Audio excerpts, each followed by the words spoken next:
Welcome, everybody.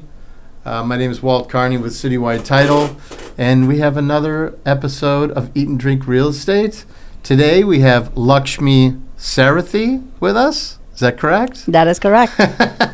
So me and Laxmi, we met some time ago, and I couldn't remember where we met. Where did we meet? We met at Lou Malnati's.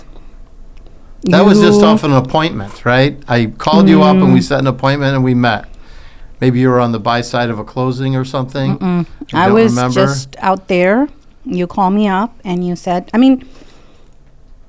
I think in your list of questions you have a question about how to do networking and outreach and marketing. That's what it was. And I'm going to anybody who tells you that don't do cold calling, I will tell them, listen to Walt. Right, there you go. That was a cold call. So we met in an attempt to try to start a relationship and spark a relationship. Correct. And since then, you've been at a number of firms. Tell us a little bit about your firms that you've been at. You had your own firm, and now you're at a new firm. Correct. Actually, in one of our offices. Or in the same building. Same building. So go ahead. So yes, I started my own firm in 2018. Actually, I started my own firm in 2017, but I incorporated it in 2018. And then just in April, like literally a couple weeks ago, I started working for Klein, Dady, Aritos, and O'Donoghue, which is a mortgage foreclosure / a mortgage foreclosure firm, but as in real estate and law, okay, most things tend to come in, complete packages. So okay, so a lot of experience. This is, I don't know how many firms have you been at? So this will be my 5th firm. Actually, I should start by saying, how did you get started in the industry? How did you? Because you had told me this before, how you got started as an attorney. Because you weren't an attorney. That was a change of direction some time ago. Tell us about that. So my undergrad is in physics. Okay. So, and if you ask me, how did I come from physics to law? The one answer is curiosity. The one thing that, everybody has is curiosity, right? And the one thing that law teaches you as well as physics is curiosity. So I was very curious about, how money works, how things work. And I fell into law pretty much. I was doing programming for a law firm. And it was actually a bankruptcy law firm. So I was doing a ridiculous amount of programming for them. I realized that I'm really good with people, a lot more good with people than with computers. So I decided. That's what it was. Yes. I decided. I'm racking my brain. It was computer programming, and because we had talked to our programmer, and you guys kind of had something in common, right? And you're like, I'm not doing that anymore. Yeah, do not ask me about SQL. You sit behind a desk and you type, and that's all Correct. You do all day. So my first job as a computer programmer was to take wires up the, all the right. ceiling, and hardware work. The hardware work. Well, actually, it was more like it wasn't technically hardware, but the point is, I had to drag wires across the ceiling, and I decided I like people a lot more. So then you got into law. And then the attorney that I used to work for at the law firm said to me, what are you doing, Laxmi? Dragging wires up right. up walls. Why don't you just go to law school? There was only one law school I applied for, the law school where the boss I used to work for. Mm-hmm. He recommended me that law school, which was John Marshall. Okay. Now UIC Law. And that's the only place I applied for. I got in, got out, went to work for a bankruptcy attorney. Then I switched from one bankruptcy attorney to pretty much managing another. I took over the bankruptcy department of the next law firm I went to. The next law firm did, actually it was my 3rd law firm. They did a ridiculous number of tax work and real estate. So that's where I started getting involved with real estate. Majorly. Right. In bankruptcy, you have to deal with real estate because, Right. a lot of people, they get overwhelmed with their mortgage liabilities or other liabilities in general. And so you have to deal with the real estate in bankruptcy. But my relationship with real estate became really strengthened at the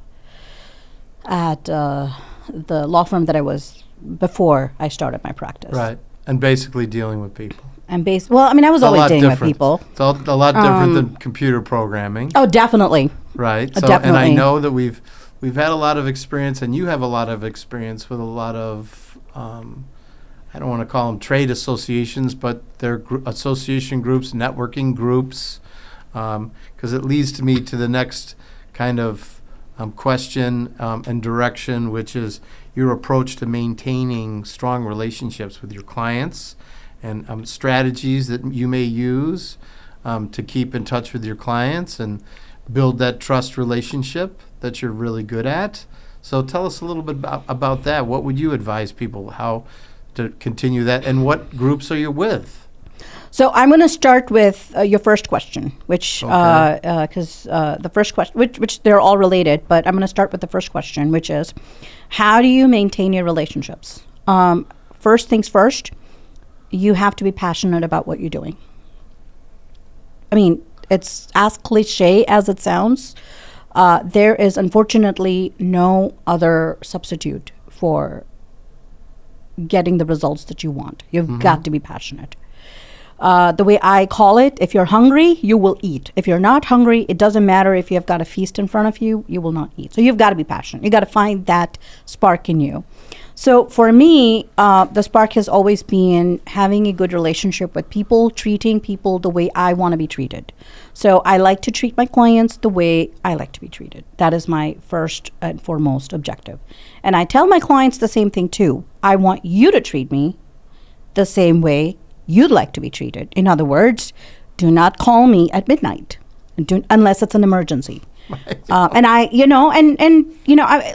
In this world where we are, constantly defining things, the best definition is, how you'd like to be treated, and I tell my clients, how would you like to be treated? Do you like to be getting calls at midnight? No. So that is the bedrock of any relationship is communication. I used to have a professor in law school. I will forever remember him for the rest of my life. And he taught the key words that I drive my business by. And it's called network or not work. Okay. That is a choice. I like that. The full phrase is network or not work. The choice is yours. So, in that spirit, network is everywhere. Your family, your friends, your, bar associations, they're everywhere. And everywhere you go, you have a network. So, I am part of the South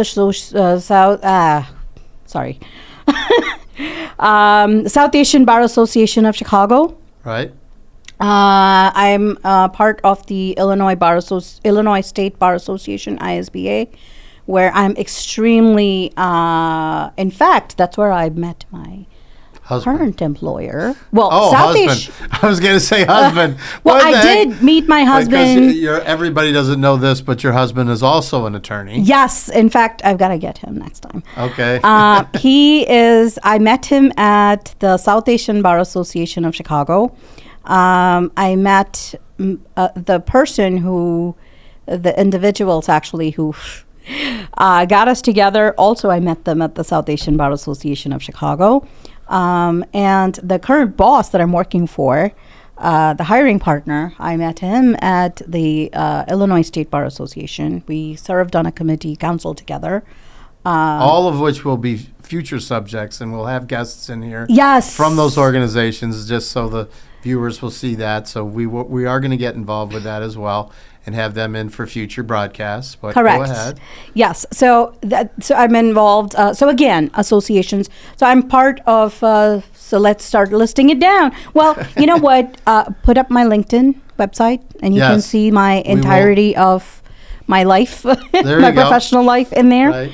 But So we'll have that posted. Yeah. And if you see below, we'll have, there'll be a QR code. There should be a QR code below that you can scan and go directly to her website. Right, on her and information. you can see the entirety of where where all my associations. But the most important ones, I think I would say, is the South Asian Bar Association of Chicago, and the Illinois State Bar Association, the Chicago Bar Association, and then the list goes on. Next question. Next question. Thinking, okay. Next one. Well, this is, and it may have you may have already said it, but advice for aspiring real estate agents or attorneys, including essential skills, knowledge, and habits that can contribute to their success in the field. Any advice that you can give? The most important thing is stories. And with that, I'm going to tell you a story about that will highlight the answer to your question. So I met this one attorney who was actually an Indian attorney, by the way. He was a trailblazer in the Indian legal community, and he came to Chicago for some reason. I don't remember exactly what the reason was, but I remember he was here. And his name is Ram Jethmalani, and any Indian will know who that is. I was hoping that I would. I don't. I don't. You know, recognize it's a very Indian name. It's kind of like any Indian lawyer worth their salt would know who I'm talking about. Okay. But for the rest of the world, But he was a trailblazer in the Indian community, and it was an honor to meet with him, and I really was so grateful that I got a chance to meet with him. So the first thing I asked him was, what do you consider to be the most important thing a lawyer should know? And, when this is important to know, like when you ask questions of people, normally, you have an agenda, right? And it's good to have that agenda, but I always tell people, you got to have an open mind. So I went in there with the agenda of thinking, I want to get some, frankly, I was just trying to get some good points across, but I did not expect that I was going to get a life-altering answer. The answer I got, the question was, what do you think is the most important thing for a lawyer to know? And the answer I got from Mr. Jethmalani was, learn your client's business. And it has completely transformed my career and my life. You've got to learn your client's business. Get to learn your client. Listen to your client. And if there is one advice that is literally consistent across every professional you will come across is listen. I think that is the most important thing you could possibly do if you want to build your network, if you want to build your career, if you want to become a successful person. Listen. Good advice. Good advice. And I think we also covered this too, but the importance of networking, and how has that contributed to the growth of your business? I mean, it's all been networking, right? I am today what I am because of my network. And the professor who told me about it, his name is Mark Wojcik, and hopefully one of these days we can have him here. Professor from where? Professor from John Marshall Law School, UIC Law, and I believe he's still there. And to this day, I can never. He would, if you get him here, he will probably say the same thing: network or not work. Choice is yours. I love that. Network or not work. That's good advice. Because I've been reading a book that's very similar to that, and it really is about the human connection and developing trust and asking the right questions and listening rather than your point of view. It's not about you. It's about them and trying to help them and be an advisor to them. Really. And to the extent that anything is you, you also have to consider that, the power of the introspection is a lost art, I think, in today's world. We're so busy talking that sometimes we fail to listen to ourselves.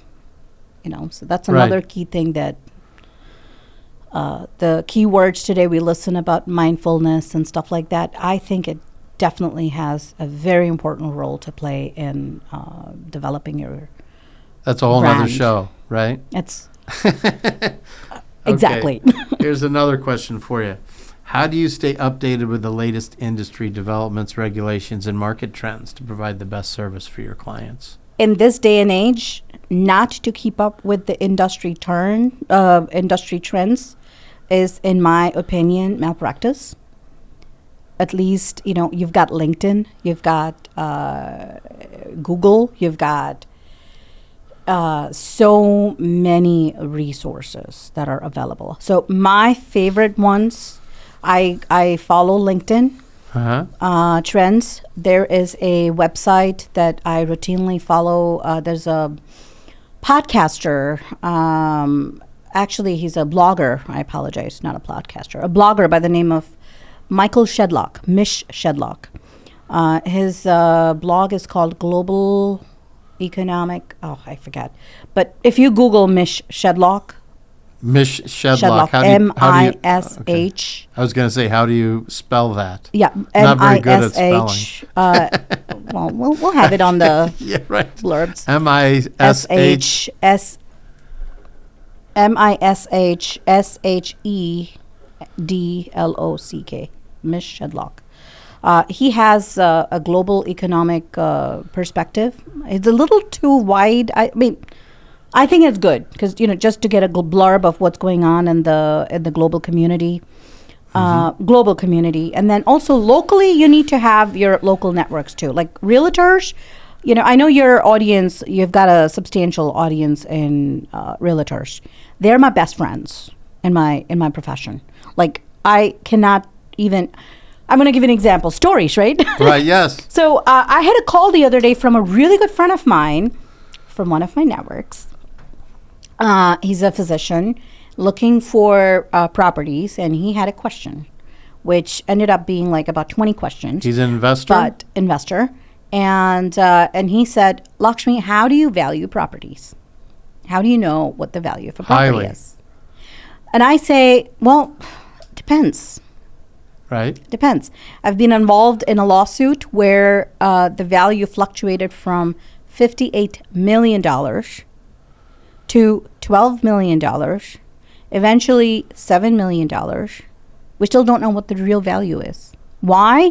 Because you're a real estate professional. What is the value of anything? Right. What the market will pay for it. Right, exactly.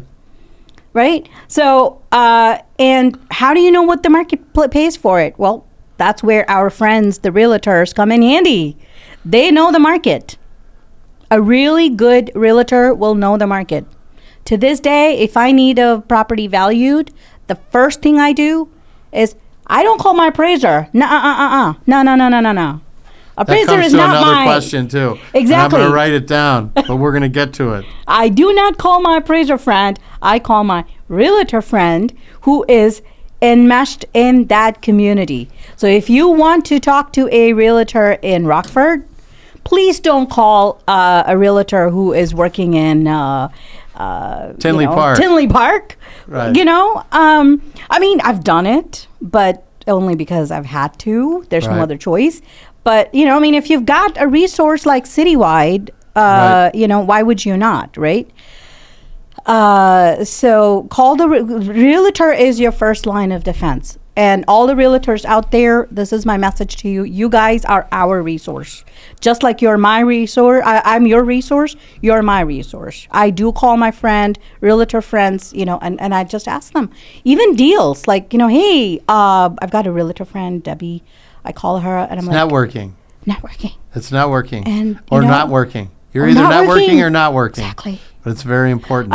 You seriously, time management wise, either I could scratch my head and figure out what this condo is worth in the middle of Tinley Park, or find somebody that knows about it, how to do that. I could call Walt and be like, "Hey, Walt, who is the best realtor?" I'm going to give you a real estate agent's name somewhere. Exactly. Right. And even for questions like things that I don't even think that you would know, I just pick up the phone like, "Hey, Walt, I need this property that needs to be sold. What can I do?"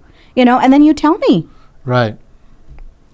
So Yeah. So and we're going to get to that last question. Is going to be a good one because it's very important for anybody that's out there listening right now with regard to an attorney or a real estate agent and doing transactions. But first things first, the challenges and opportunities of incorporating technology and digital tools into your real estate practice and how this has impacted your business. So technology, digital tools, very important. What we're doing right now, it's very important. Video technology, anything like that. How important is that to your practice? It's the elephant in the room. The elephant, literally the elephant in the room. Right. Technology is like anything. It's the way you use it. If you want it to work for you, you make it work. If you don't want it to work for you, it's not going to work for you. Like podcasting, you're doing this, I was thinking about podcasting. You came up, you gave me this idea, and we're like, let's do it, right? Right. So this technology is working. Right. But the bad thing. I don't know. I'm gonna put it under quotes. Bad thing about technology is it's constantly changing. There was no podcasting. You have to keep up on it. You Exactly. have to keep up on it. And one of the important things that we know, you just have to go do it. You just have to do it. Nobody's good at it at first. You will get better at it, but it's definitely this is the future. Yes. So and we're going to keep plugging away. Lastly, unless we can come up with other things to talk about, which I think we can, but what is really important for everybody out there, including the brokers that watch this, is why do you use an attorney or why do you use a real estate agent would be the second part of the questions. What's important about having an attorney there and a real estate agent? Why do I need one? Time and money. You save time. You save substantial amount of money. And when I say time, I encompass aggravation, irritation, failures due to inexperience, things like that. This is an example, podcasting, right? You're doing a podcast. This is this is my maiden venture. I didn't just start it. I came to the experts. Why? Because it's saving me time. It's saving me money. Same thing with an attorney or a real estate agent. Same thing with an attorney or a real estate. They say one thing that's very, very important is the fear of loss. And I feel that you can alleviate that fear if you have an attorney present in my book. That you have a lot more to lose 100%. if you don't have the experts at the table on your team, and it's part of your team. And the cost is well worth it. It's not a loss in the cost. I'm going to give you an example for that too, and it involves hiring an attorney. I recently hired for a short-term period an attorney to take care of a couple of things. The attorney, I paid her per hour, $50 an hour. I paid, which was actually a very reasonable rate. Sounds very pretty cheap to me. Right? But it was just a small thing, and it just worked out that way. Reasonable. No, it was cheap, to be honest with you. But there was a reason, many reasons for it. But the point I'm making is that I hired somebody who was not an attorney, paid them $15 an hour, and then I hired an attorney, right, at $50 an hour. So if you look at it, 15 is way cheaper than 50, right? But the attorney got the job done in an hour. The assistant took 2 days. Cost more money. There you go. There is a saying in English called a penny wise and pound foolish. There's a reason for those. Right. So hire if you want to get your job done, if you want to save money, if you want to save aggravation, it makes sense to go to the people who have done this, made the mistakes, figured it out, know how to get things done properly. So food for that's thought. My answer. It's all good. Food for thought at Eat and Drink Real Estate. Exactly. There you go. So it's been great having you. And we're going to have more and more, I think, podcasts in the future. We'll have other subjects that you're going to cover. Yes. In the future. We may come out to your office and maybe Yes. do one there. Yes. But it's been great having you. I hope you enjoyed yourself. I did. And all the information for everybody will be on the screen. I'm guessing we'll have the information as a QR code, and feel free to scan that, get that information, and get a hold of Laxmi. She can help. Thank you. There we go.